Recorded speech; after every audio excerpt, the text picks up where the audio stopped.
I was at Paddington just as people were queuing up to get on the first Elizabeth line train, which went just after 6:30. And I have to say, there had been people there who'd been there since 1 o'clock in the morning, who travelled all over the country. When I spoke to them, I said, why have you come all the way down? Why have you been out since 1 in the morning? And they said that this is a bit of history. And I think this is really important to stress, that this has been an extraordinary engineering feat to cross from Berkshire through to London onto Essex. 73 miles. I mean, it's absolutely extraordinary feat of engineering that they've been able to do, and there has been an incredible atmosphere with so many people at the stations. I started off in Paddington this morning, and I have to say I got on one of the first trains along here to Woolwich. It was a very seamless journey, and I have to say, even though I'm not a particular train enthusiast, you couldn't help but marvel at the station. The station is just this absolutely beautiful design of really, really large space, and it feels very different to some of the other stations that we have in London. Now, I was speaking to the Mayor for London, Sadiq Khan, just a bit earlier. He was here in Woolwich,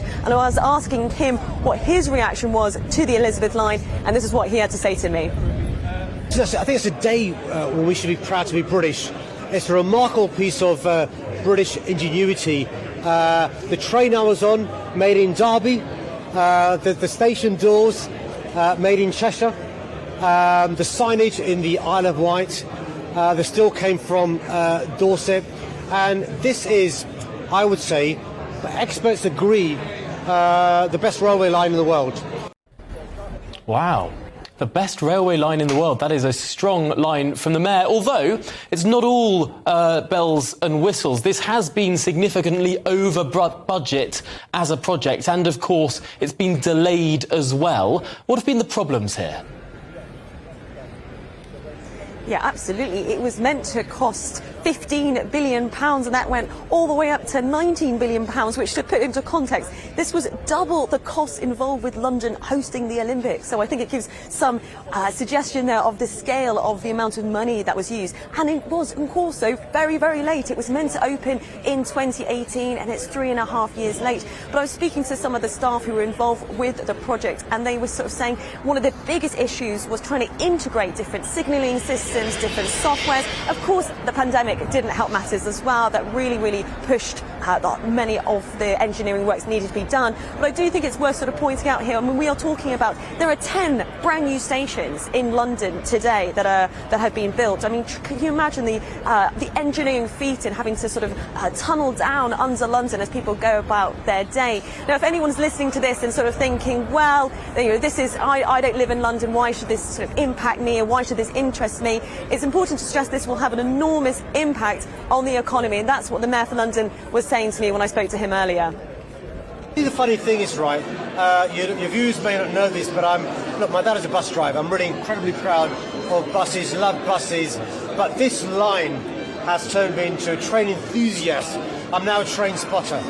Look, one of the things that we don't do good as a country is invest in long-term infrastructure projects. So we do for the first time in decades, you learn lessons. And this was a project first talked about in the 1940s. In 1991, a bill fell at the committee stage in the House of Commons. And this actual project then was reignited in the early noughties. So we're learning all the time. One of the lessons we've got to learn is don't stop now. Invest in the next one, and then the next one, and the next one, because we can do this well, and we've learned the lessons. This project will contribute more than £42 billion every year towards our nation's.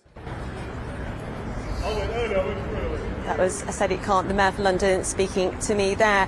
Now, just before I go, I think it's important to say I have got into the Elizabeth line fever, and I have got a little bit of a present for both you, the two of you. So there you go, Mercy and Tom. I can bring this back to work for you. I've got into the Elizabeth line fever.